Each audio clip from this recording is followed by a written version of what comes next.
For anyone who has mustered the strength to implement the formidable no-contact rule with their narcissistic partner, a lingering question inevitably haunts their minds. Does the narcissist actually miss me?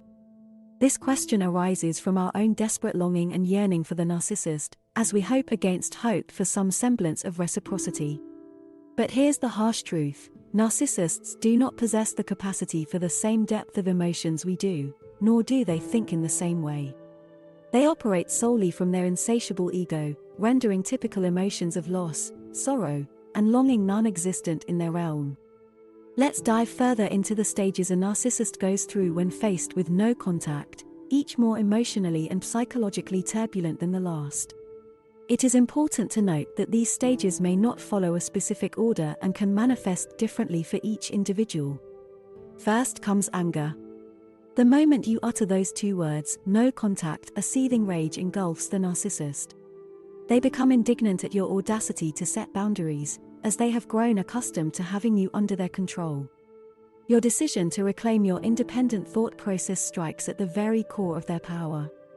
Though not always obvious, they may conceal this anger in order to fulfill their devastating revenge motives.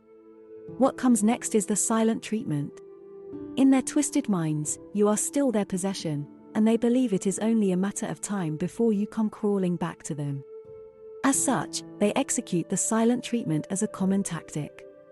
Many victims of narcissistic abuse make the mistake of leaving avenues of contact open, hoping for any sign that the narcissist still cares.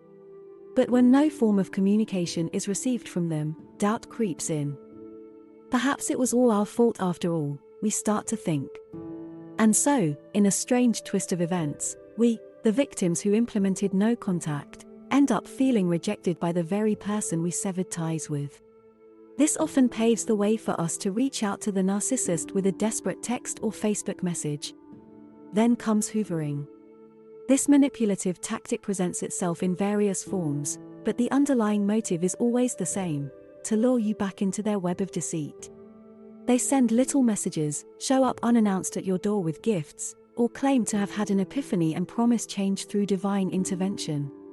You crack the door open, hoping they have finally realized their wrongdoings and truly care for you.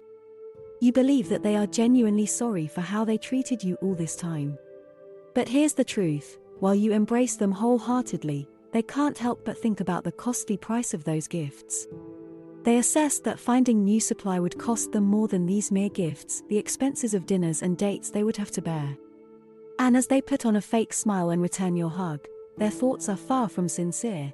They are consumed by how you will pay for implementing no contact. For even while they pretend to be torn between two lovers, you and their newfound partner whom they have been seeing behind your back understand that it is all part of their cruel game of manipulation and triangulation. You are being played like a puppet strung between two poles while they reap all the benefits.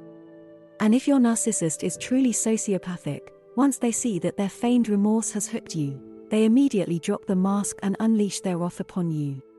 This could be in the form of a scathing verbal assault, and in some cases, even physical abuse. If you find yourself in such a situation, reach out to the authorities for help, for their true nature will only reveal itself more prominently as time goes on. So what is it that the narcissist truly misses? It is not you, dear survivor. They miss having someone to cater to their every whim, to treat them like royalty. They miss the special treatment they received as you became an extension of themselves. They miss having an outlet for their frustrations and someone to blame for their own inadequacies. They miss having an adoring and compliant partner who allows them to reign supreme like a god. They even miss shirking adult responsibilities because, let's face it, it's much easier when someone else takes care of everything. You see, everything the narcissist craves has nothing to do with missing you and everything to do with their insatiable ego, their desperate need for control and entitlement. When you implement no contact, it becomes the ultimate narcissistic injury, and they will stop at nothing to regain control over you only to devalue and discard you once again. Remember this: when detaching from a toxic and emotionally abusive partner, truly commit to no contact in its purest form. Close all points of entry that could leave you vulnerable to their manipulations. And always remember that opening those doors again will only bring regret in the end. You deserve better than a life controlled by a toxic narcissist. Embrace your freedom and begin the journey of healing and rediscovery for your own sake, because you are worth so much more than what any narcissist can offer. If you are a victim of narcissistic abuse and need immediate help, see the link in the description. Like and subscribe for more tips on how to survive narcissism. Continue with the video on how to recognize a narcissist next so that you can avoid them entirely.